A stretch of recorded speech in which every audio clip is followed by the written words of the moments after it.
The People We Meet on Vacation reverses the romance trope where the small town girl moves to the city to pursue her career in People We Meet on Vacation, the hit movie on Netflix. Let's discuss it and how the movie explores themes of home and transformation, coming right up.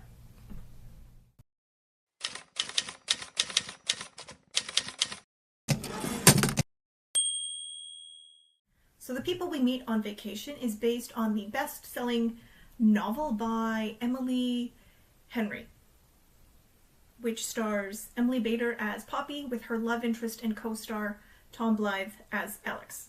So they explore themes of transformation and home through a lens of hyper-realism, which is in stark contrast to the fantasy that we're sold on social media, especially the myth of the digital nomad lifestyle, which sounds really glamorous, but in actuality, which is what this movie is about, the life of the travel blogger jet-setting on vacation all the time starts to become a lot less romantic. And so when we first meet Poppy, she's got the career, she has the apartment, she has the place in New York City, but she doesn't seem all that happy. So how does the show demonstrate that Poppy's actually not that happy?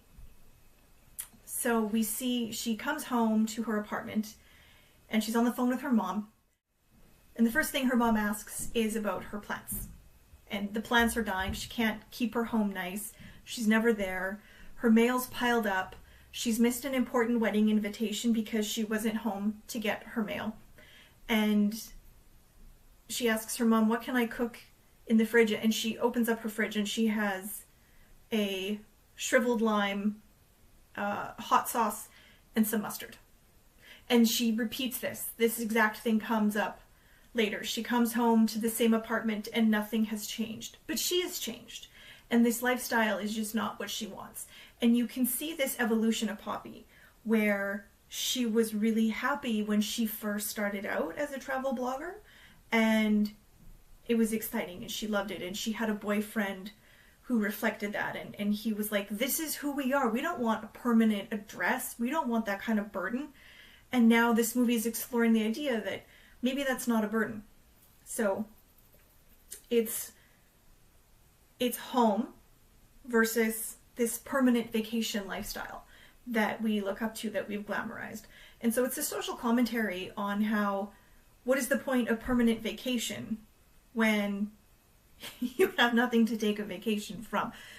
The living in constant hotel rooms, no matter how glamorous that sounds, it starts to become the job.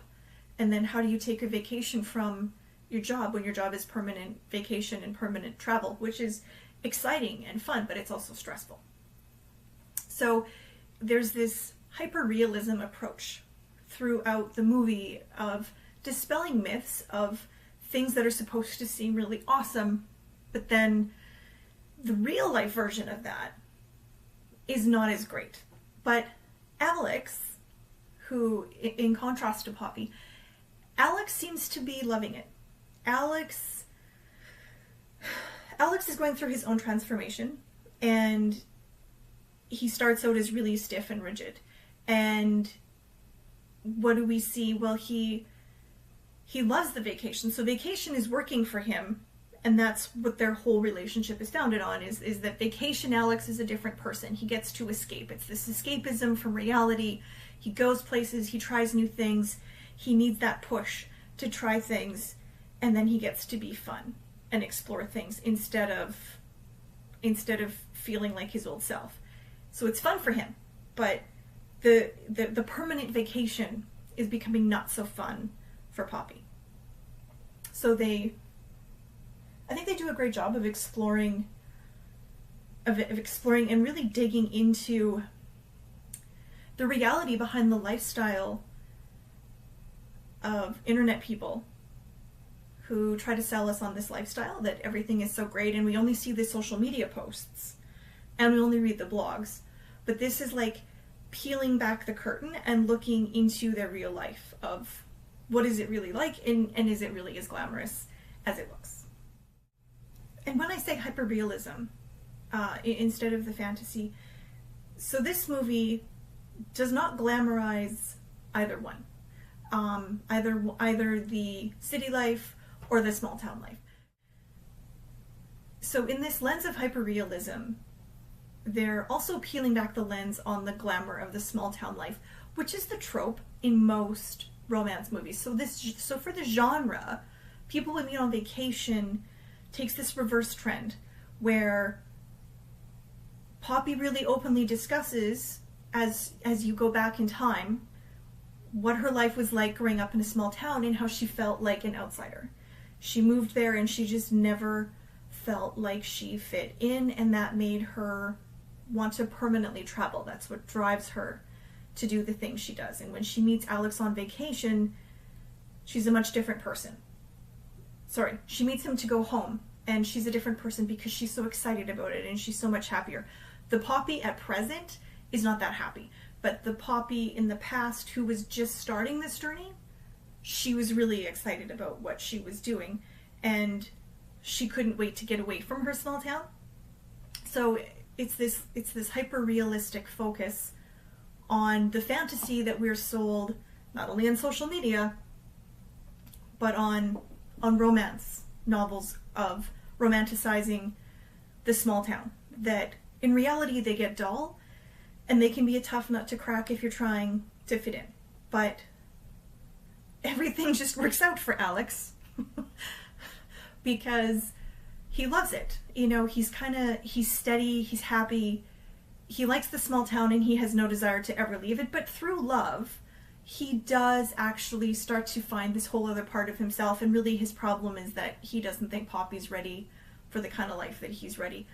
Which I don't love, that he's just like waiting for her to, I don't know, mature, that he doesn't accept her the way she is. It's kind of a disempowering message. But nevertheless, it does start out with she pursues her career and she pursues her life, and she's not running off to the small town and abandoning her career. But then in the end she kind of does. In the end she does. Not kind of does, it's exactly what she does. She's now outgrown it, and she moves back to her small town, and it starts to feel like home, which is where this push-pull of home and transformation comes from.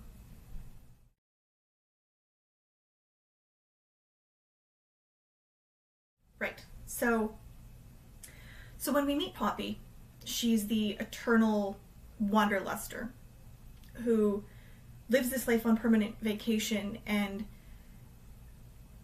it explores this theme of home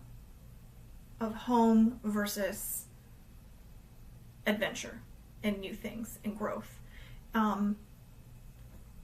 So I think it's a good example of the holdfast ego and the nascent ego. So the nascent ego just wants constant eternal change, and the holdfast ego doesn't want anything to change. It just wants to stay exactly the way they are. So these two characters are sort of like the embodiment of the extreme of both of these, and then I think the idea is that they're supposed to come together and bring the right amount of stability with the right amount of adventure to each other's lives. So she always wants to explore, he never wants to explore, but together he learns how to actually try new things. And then she eventually craves this life of stability with him and home, because what does home represent? Well, this is all symbolic of what home represents, which is comfort, familiarity, consistency.